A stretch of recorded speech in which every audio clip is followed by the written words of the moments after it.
Hello friends, machine learning சீரீஸ்ல இன்னைக்கு நம்ம பார்க்க போற டாபிக் சூப்பர்வைஸ் லேர்னிங். இதுக்கு முன்னாடி டாபிக்ஸ்லாம் நீங்க செக் பண்ணோம்னா இந்த பிளேலிஸ்டோட லிங்க் டிஸ்கிரிப்ஷன்ல கொடுத்துருக்கேன், செக் பண்ணி பாருங்க. சூப்பர்வைஸ் லேர்னிங்னா machine predicts the class of unknown objects, the class of unknown objects based on prior class related information of similar objects. அப்படின்னா ஒரு பர்டிகுலர் ஆப்ஜெக்டோட கிளாஸ் சொல்ல போறோம், டைப்பை சொல்ல போறோம், கேட்டகரியை சொல்ல போறோம். ஆனா நம்ம அதை எப்படி ப்ரெடிக்ட் பண்ண போறோம்? அதே மாதிரி சில கிளாஸஸை நம்ம எக்ஸாம்பிள் கிளாஸஸை படிச்சு அந்த மாடலை நம்ம எடுத்துக்கிட்டு அதை பேஸ் பண்ணி புதுசா கொடுக்குற ஆப்ஜெக்டோட கிளாஸை சொல்ல போறோம். இப்போ கன்ஃபியூஷனா இருக்கலாம், எக்ஸாம்பிள் பார்க்கும்போது கிளியரா இருக்கும். இதை நம்ம ப்ரெடிக்டிவ் லேர்னிங்னு சொல்லுவோம். ஸோ மேஜர் மோட்டிவேஷன் வந்து நமக்கு சூப்பர்வைஸ் லேர்னிங்க்கு பாஸ்ட் இன்ஃபர்மேஷன். நம்ம புதுசா எதுவும் உடனடியா ப்ரெடிக்ட் பண்ண போறது இல்ல, நம்ம ப்ரீவியஸ் இன்ஃபர்மேஷன்ல இருந்து லேர்ன் பண்ண போறோம். அந்த லேர்ன் பண்ண இன்ஃபர்மேஷனை வச்சு புது டேட்டாக்கு நம்ம ப்ரெடிக்ட் பண்ண போறோம். ஸோ என்ன மாதிரியான இன்ஃபர்மேஷன் நமக்கு மெஷின் லேர்னிங்க்கு இந்த சூப்பர்வைஸ் லேர்னிங்க்கு தேவை? ஸோ என்ன டாஸ்க் நம்ம ப்ரெடிக்ட் பண்ண போறோமோ அந்த task related data R information நமக்கு வேணும். இதை தான் நம்ம எக்ஸ்பீரியன்ஸ்ன்னு சொல்லலாம். ஸோ இது ரொம்ப வேகா நீங்க ஃபீல் பண்ணீங்கன்னா நம்ம ஒரு பேசிக் எக்ஸாம்பிள்ல இருந்து நம்ம ஆரம்பிக்கலாம். அதுதான் நம்ம நெக்ஸ்ட் ஸ்லைட்ல இருந்து பார்க்க போறோம். எப்படி நம்ம ஹியூமன்ஸ் லேர்ன் பண்றோன்றத நம்ம புரிஞ்சுக்கிட்டோம்னா அதே போலதான் சூப்பர்வைஸ் லேர்னிங்கும் ஒர்க் ஆகுதுன்றத ரொம்ப ஈஸியா புரிஞ்சுக்கலாம். அதுக்கு உண்டான ஒரு எக்ஸாம்பிள் தான் நம்ம இப்ப பார்க்க போறோம். ஸோ சூப்பர்வைஸ் லேர்னிங்னா பாஸ்ட் இன்ஃபர்மேஷனை படிக்கணும், லேர்னிங் ஃப்ரம் பாஸ்ட் இன்ஃபர்மேஷன் அப்படின்னு சொன்னோம் இல்லையா, அந்த ஃபேஸை we call as training time. So அப்போ ஏற்கனவே இருக்கிற விஷயங்களை பத்தி நம்ம தெரிஞ்சுக்கிறது ட்ரைனிங்னு நம்ம அசியூம் பண்ணிக்கிட்டோம்னா, நம்ம எக்ஸாம்பிள்ல ஒரு சின்ன குழந்தை எப்படி ஷேப்ஸ் பத்தி படிக்குது அப்படின்றத கத்துக்கிட்டோம்னா சூப்பர்வைஸ் லேர்னிங் எப்படி ஒர்க் ஆகுதுன்றதும் ரொம்ப ஈஸியா புரியும். ஸோ ஒரு குட்டி ஸ்டூடெண்ட் இருக்காங்க, அந்த ஸ்டூடெண்ட்டுக்கு டீச்சர் ஷேப்ஸ் பத்தி கத்துக் கொடுக்கணும்னு நினைக்கிறாங்க. அப்போ டிஃப்ரெண்ட் ஷேப்ஸை அவங்க எப்படி கத்துக் கொடுப்பாங்க? ஸோ ஃபர்ஸ்ட் ஷேப் அவங்க இன்ட்ரடியூஸ் பண்றாங்க. ஸோ இந்த மாதிரி ஷேப்ல இருந்தால் அது பேரு ட்ரையாங்கிள் அப்படின்னு லேபிள் பண்ணி கத்துக் கொடுக்குறாங்க. So this shape is triangle, இந்த ஷேப் ட்ரையாங்கிள் அப்படின்னு சொல்லி தராங்க. நெக்ஸ்ட் இப்படி இருந்தா அது ஸ்கொயர்னு சொல்லி தராங்க. இது எல்லாமே இந்த நேம்ஸ் நம்ம கொடுத்துருக்கோம் இல்லையா, அது எல்லாமே நீங்க எப்படி புரிஞ்சுக்கணும்னா லேபிள்னு புரிஞ்சுக்கோங்க. ஏன்னா இப்படி இருந்தா இது பேரு அப்படின்னு சொல்லி தராங்க இல்லையா. ஸோ வி ஆர் லேபிளிங், இப்படி இருந்தா இதுதான் பேரு அப்படின்னு சொல்லி நம்ம லேபிள் பண்றோம். அதுதான் அந்த குழந்தை கவனிக்குது. So next shape rectangle. So இது இப்படி இருந்தா இது பேர் இது. So we are labelling. And then circle, we are labelling. So இதெல்லாம் என்னன்னு சொல்லுவோம்? Labelled data. நம்ம வெறும்னே ட்ரையாங்கிள் கொடுக்கறதுக்கும் அந்த ட்ரையாங்கிள் கூட அதனோட பேரோட இன்ட்ரடியூஸ் பண்றதுக்கும் நிறைய டிஃபரன்ஸ் இருக்கு.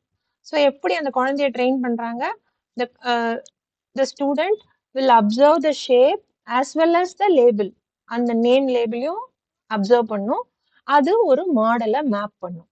ஓகே, 3 சைடடும் க்ளோஸ்டா இருந்தா அது ட்ரையாங்கிள், 4 சைடடும் க்ளோஸ்டா எல்லா சைடும் ஈக்குவலா இருக்கிற மாதிரி இருந்தா அது ஸ்கொயர், ஆப்போசிட் சைட்ஸ் மட்டும் ஈக்குவலா இருந்தா அது ரெக்டாங்கிள். நான் ரொம்ப டெக்னிக்கலா சொன்னாலும் இந்த மேப்பிங் ரொம்ப சாதாரணமா நம்ம பிரெயின்ல நடக்கும். ஸோ கொஞ்சம் ஸ்கொயரை விட கொஞ்சம் அகலமா கட்டமா இருந்தா ரெக்டாங்கிள். ஸோ இந்த மாதிரி ரவுண்ட் ஷேப்டுல இருந்தால் அது சர்க்கிள் அப்படின்ற மேப்பிங் நடக்கும். ஸோ இப்போ ஃபர்ஸ்ட் ட்ரைனிங் டைம்ல என்ன நடக்குது? இந்த ஷேப்னா இந்த லேபிள், இந்த ஷேப்னா இந்த லேபிள் அப்படின்னு மேப்பிங் நடக்குது. அதுதான் we call as training data. சரியா? இப்போ the student has been trained in such a way that ஒவ்வொரு ஷேப்புக்கும் ஒரு ஒரு லேபிள் கொடுத்துருக்காங்க. ஸோ அப்ப என்ன பண்ணுவாங்க? இப்ப டீச்சர் சொல்லி கொடுத்துட்டாங்க, அந்த டீச்சர் சொல்லி கொடுத்தது ஸ்டூடெண்ட்ஸ்க்கு ரீச் ஆயிருக்கான்னு எப்படி கேட்பாங்க, எப்படி செக் பண்ணுவாங்க? அப்போ அந்த ஸ்டூடெண்ட்டுக்கு மறுபடியும் ஷேப்ஸை இன்ட்ரடியூஸ் பண்ணி இந்த முறை லேபிள்ஸ் கொடுக்க மாட்டாங்க. அந்த டைம் தான் we call as testing time. So testing டைம்ல ஷேப்ஸ் இருக்கும், ஆனா லேபிள்ஸ் இருக்காது.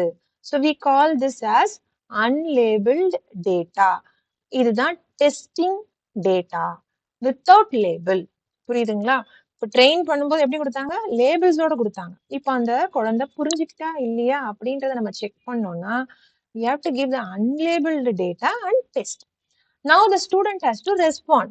ஸோ அப்போ ரெஸ்பாண்ட் பண்ணும்போது ஃபர்ஸ்ட் ஷேப் அவங்க கரெக்டாவே சொல்றாங்க, செகண்ட் ஷேப்பும் கரெக்டா ஸ்கொயர்னு சொல்றாங்க, தேர்ட் ஷேப் சொல்லும்போது கொஞ்சம் கன்ஃபியூஸ் ஆகுறாங்க.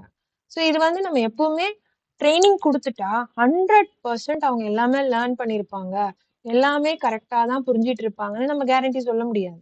ஸோ அதுக்காக தான் நம்ம டெஸ்ட் பண்றதே. அவங்க எவ்வளோ லேர்ன் பண்ணியிருக்காங்க, எவ்வளோ கரெக்டாக லேர்ன் பண்ணியிருக்காங்க, எதுல ஸ்ட்ரகிள் பண்றாங்கன்னு தெரிஞ்சுக்கிறதுக்காக தான் நம்ம டெஸ்டிங்கே கொடுக்கறது. ஸோ அப்போ அந்த டெஸ்டிங் கொடுக்கும்போது தான் அந்த குழந்தை மேப் பண்ண மாடல் எந்த அளவுக்கு அக்யூரேட்டா இருக்குன்றத நம்மளால தெரிஞ்சுக்க முடியும். ஸோ இப்போ ஃபர்ஸ்ட் டெஸ்ட்ல அந்த ஸ்டூடெண்டால ஸ்கொயருக்கும் ரெக்டாங்கிளுக்கும் அவ்வளவா வித்தியாசம் தெரியாதனால ரெக்டாங்கிளையும் ஸ்கொயர்னு சொல்ல வாய்ப்பு இருக்கு. நெக்ஸ்ட் சர்க்கிளையும் சர்க்கிள்னு சொல்லலாம். ஸோ ஃபர்ஸ்ட் என்ன பண்ணோம்? லேபிள்டு டேட்டா கொடுத்து ட்ரெயின் பண்ணோம். அதுக்கப்புறமா சரி, இது மெஷின் லேர்னிங் சூப்பர்வைஸ்ட் லேர்னிங்கோட எப்படி கனெக்ட் ஆகும் அப்படின்னும் போது இங்க நம்ம ஷேப்ஸ்ன்ற ஒரு டேட்டா செட்டை அந்த ஸ்டூடெண்ட்டுக்கு கொடுத்து லேர்ன் பண்ண சொன்னோம். லேர்ன் பண்ண பிறகு நம்ம டெஸ்ட் பண்ணோம். பட் ஆக்சுவல் மெஷின் லேர்னிங்ல இந்த மாதிரி சிம்பிள் டேட்டா செட் கொடுக்க மாட்டோம். நம்ம கொஞ்சம் இல்ல ரொம்பவே பெரிய டேட்டா செட் கொடுப்போம். அது எப்படி இருக்கும்? இப்போ ஒரு எக்ஸாம்பிள் எடுத்துக்கலாம். இப்போ நம்ம ஒரு மாடல் கிரியேட் பண்றோம். அந்த மாடல் நம்ம கொடுக்குற ஃபீச்சர்ஸை வச்சு அந்த பர்டிகுலர் பேஷண்ட்டுக்கு கேன்சர் இருக்கா இல்லையான்னு சொல்லணும். ஸோ அப்போ அதுக்குண்டான டேட்டா செட் கொடுக்கணும். அந்த டேட்டா செட் என்னன்னு நம்ம பார்க்கலாம்.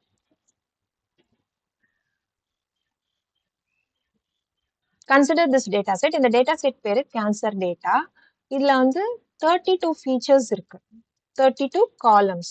நம்ம ஃபீச்சர்ஸ்னா என்ன, காலம்ஸ்னா என்ன, சாம்பிள்ஸ் என்ன, இது எல்லாமே வந்து நம்ம டேட்டா செட் வீடியோல ரொம்ப கிளியரா பார்த்துருக்கோம். பார்க்காதவங்க செக் அவுட் பண்ணிக்கோங்க. இங்க வந்து 32 காலம்ஸ் இருக்கு, or features, very to be precise features இருக்கு. இங்க வந்து 32 ஃபீச்சர்ஸ் இருக்கு. இந்த ஃபீச்சர்ஸ் ஒவ்வொன்றும் என்ன சொல்லுதுன்றத நம்ம எப்பவுமே கரெக்டா புரிஞ்சுக்கணும் எந்த மெஷின் லேர்னிங் ப்ரோக்ராமிங் பண்ணாலும். ஸோ நான் இது வந்து கேன்சர் டேட்டா செட்னு சொன்னேன். This data set is exclusively for breast cancer data set. இப்போ கேன்சர் எப்படி நம்ம கன்ஃபார்ம் பண்ணுவாங்க?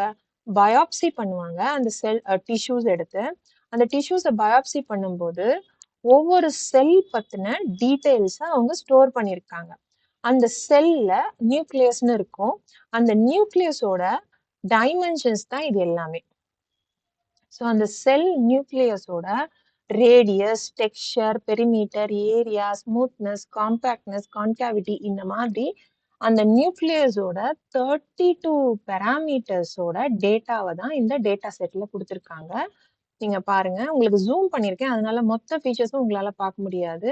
But here you have all the features.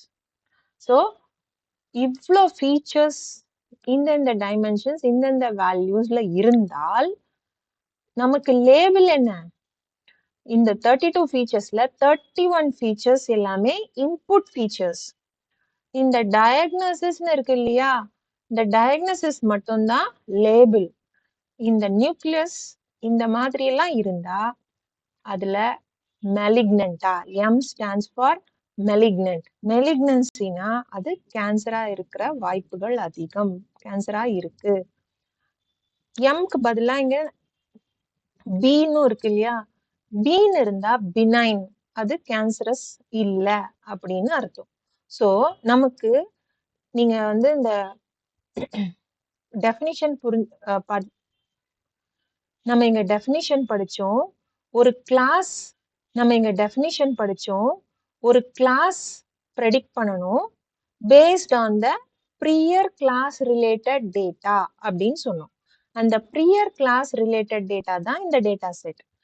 எம்ன்றது ஒரு கிளாஸ், பின்றது ஒரு கிளாஸ்.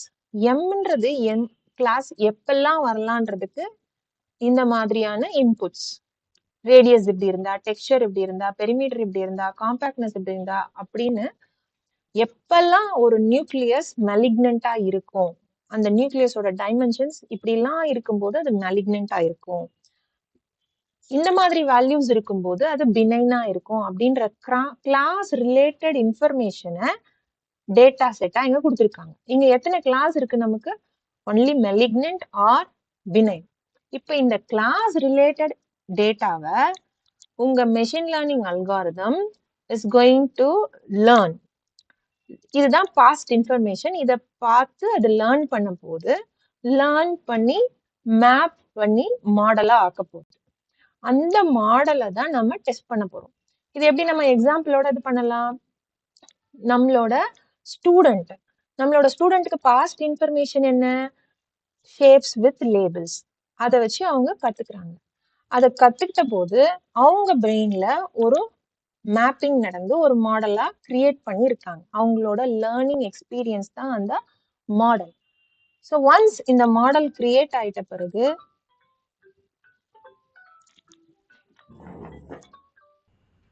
ஸோ இதே மாதிரி உங்க மெஷின் லேர்னிங் அல்காரிதமும் இந்த டேட்டா செட்டை கோ த்ரூ பண்ணி இந்த கிளாஸஸ் இருக்கு இல்லையா, ஸோ நம்ம அந்த ப்ரோக்ராம்லேயே எதெல்லாம் வந்து இன்புட் லேபிள்ஸ், எது வந்து டார்கெட் லேபிள்னு ஸ்பெசிஃபை பண்ணிடுவோம். அது தெரியாமல் அது பண்ண முடியாது இல்லையா. ஸோ நம்ம வந்து இந்த 31 பேராமீட்டர்ஸை இன்புட் பேராமீட்டர்ஸாக கொடுத்துருவோம். இந்த டயக்னாசிஸ் அப்படின்ற பேராமீட்டரை டார்கெட் லேபிளாகவும் கொடுத்துருவோம். ஸோ அப்போது the algorithm will understand. So இந்த இன்புட்லாம் கொடுத்து இப்படி அவுட்புட் இருக்குது, இந்த இன்புட்டுக்கு இப்படி அவுட்புட் இருக்கு அப்படின்னு சொல்லி இட் வில் அண்டர்ஸ்டாண்ட். அந்த அண்டர்ஸ்டாண்டிங், அந்த எக்ஸ்பீரியன்ஸ், லேர்னிங் இதெல்லாம் வச்சு ஒரு மாடலாக கிரியேட் பண்ணும். ஸோ இந்த மாடலாக கிரியேட் பண்ணது கரெக்டாக ஒர்க் ஆகுதான்னு நம்ம செக் பண்ணோம் இல்லையா. சே ஃபார் எக்ஸாம்பிள் இந்த டேட்டா செட்டில் நமக்கு 569 சாம்பிள்ஸ் இருக்குது. பாருங்கள், 570, அதில் ஹெட்டர் போனால் 569 சாம்பிள்ஸ் இருக்குது. ஸோ நம்ம மெஷின் லேர்னிங் அல்காரிதம் என்ன பண்ணுது? இந்த 569 சாம்பிள்ஸையும் படிக்காது. என்ன பண்ணும்? இந்த 569ல் ஒரு 80% ஆஃப் த டேட்டாவை படித்து எக்ஸ்பீரியன்ஸு கெயின் பண்ணி ஒரு மாடலை க்ரியேட் பண்ணும். மிச்சம் இருக்கிற 20%ல் இங்கே இருக்கு இல்லையா இந்த கிளாஸ் லேபிளை எடுத்துட்டு, டார்கெட் லேபிளை எடுத்துட்டு நம்ம வெறும் இந்த 31 ஃபீச்சர்ஸ் மட்டும் இன்புட்டாக கொடுப்போம். எப்போ? டெஸ்டிங்கில். நம்ம எப்படி அந்த ஸ்டூடெண்ட்டுக்கு லேபிள்டு டேட்டாவாக கொடுத்துட்டு டெஸ்ட் பண்ணும்போது அன்லேபிள்டு டேட்டா கொடுத்தோம் இல்லையா. ஸோ லேபிள்டு டேட்டான்னு நீங்கள் டேட்டா செட்டில் புரிஞ்சிக்க வேண்டியது, இதோ இந்த டயக்னோசிஸ் காலமோடு சேர்ந்து நீங்கள் கொடுப்பீங்க. அது எப்போ? ட்ரைனிங் டைமில். டெஸ்ட் பண்ணும்போது இந்த டயக்னோசிஸ் காலமை கொடுக்க மாட்டோம், ஒன்லி அதர் ஃபீச்சர்ஸை மட்டும் கொடுத்து எனக்கு இதனோட கிளாஸ் என்னன்னு இப்போ நீ சொல்லு அப்படின்னு நம்ம டெஸ்ட் பண்ணுவோம். அப்போது ஆல்ரெடி நம்ம கொடுக்குற இந்த 20%க்கான கரெக்ட் டயக்னோசிஸ் வேல்யூ நம்மக்கிட்ட இருக்குது. அது பேர் தான் ஆக்சுவல் வேல்யூ. இப்போது டெஸ்டிங் டைமில் அந்த 20% டேட்டாவுக்கு அது என்ன ப்ரெடிக்ட் பண்ணோம் இல்லையா, அது ஒரு கிளாஸ் ப்ரெடிக்ட் பண்ணோம் இல்லையா, அதுதான் ப்ரெடிக்டட் வேல்யூ. இப்போ ப்ரெடிக்டட் வேல்யூவும் ஆக்சுவல் வேல்யூவும் எந்த அளவுக்கு ஒத்து போதோ அந்த அளவுக்கு தான் உங்கள் மாடலோட அக்யூரசி. நம்ம எக்ஸாம்பிளில் என்ன பார்த்தோம்? அந்த ஸ்டூடெண்ட் டெஸ்ட் பண்ணும்போது ஒரு ரெக்டாங்கிளை ஸ்கொயர்னு ப்ரெடிக்ட் பண்ணாங்க, ஸ்கொயர்னு சொன்னாங்க. அப்போது ஓரளவுக்கு மற்ற ஷேப்ஸை சொல்லும்போது கூட ரெக்டாங்கிளை ப்ரெடிக்ட் பண்ணுறதுல ஏதோ பிரச்சனை இருக்குது. ஸோ அப்போது எதில் ட்ரைனிங் நமக்கு வேணும்? ரெக்டாங்கிள்னா என்னன்னு தெரிஞ்சுக்கிறதுக்கு ட்ரைனிங் வேணுன்றதை நம்ம அண்டர்ஸ்டாண்ட் பண்ணிக்கலாம். ஸோ அந்த மாதிரி ஒரு மாடலை ட்ரெயின் பண்ணி எக்ஸிஸ்டிங் டேட்டா செட்டோட அன்லேபிள்டு டேட்டா மட்டும் கொடுத்து டெஸ்ட் பண்ணும்போது அந்த மாடல் எந்த அளவுக்கு கரெக்டான எக்ஸ்பீரியன்ஸ் கெயின் பண்ணியிருக்குன்னு புரிஞ்சிக்க முடியும். இதுதான் நம்ம சூப்பர்வைஸ்டு லேர்னிங். ஏன் சூப்பர்வைஸ்டு லேர்னிங்? ஃபஸ்ட்டு ட்ரைனிங் டைமில் நம்ம லேபிள்டு டேட்டாவாக கொடுக்குறோம், கிளாஸ் டேட்டாவோட சேர்த்து கொடுக்குறோம். மெலிக்னெண்ட்டாக பினைனான்னு தெரிஞ்சுக்கோ, இப்படிலாம் இருந்தால் மெலிக்னெண்ட், இப்படிலாம் இருந்தால் பினைன்னு சொல்லித்தரோம். அதுக்கப்புறமா இந்த லேபிளை கட் பண்ணிவிட்டு நம்ம டேட்டா கொடுக்குறோம். அந்த டேட்டாக்கு அவங்க ஒரு கிளாஸை ப்ரெடிக்ட் பண்ணுறாங்க. ஸோ எப்படி நம்ம ஒரு ஸ்டூடெண்ட்டை எவாலுவேட் பண்ணுவோம் டெஸ்ட்டில்? கரெக்ட் ஆன்சரோட அவங்க சொன்ன ஆன்சர் மேட்ச் ஆகுதா அப்படின்னு பார்ப்போம் இல்லையா? அந்த மேட்ச் எவ்வளோ ஆகுதோ அதுதான் நம்ம மார்க். ஸோ அதே மாதிரி ஆக்சுவல் வேல்யூக்கும் லேபிள் வேல்யூக்கும் ப்ரெடிக்டட் லேபிள் வேல்யூக்கும் எவ்வளோ மேட்ச் இருக்குது அப்படின்னு பார்த்தா உங்கள் மாடலோட ப்ரெடிக்ஷன் அக்யூரசி தெரியும். So this is supervise learning in simple terms. புரிஞ்சிருக்கும்னு நினைக்கிறேன். If you like the content, consider subscribing the channel. Thank you.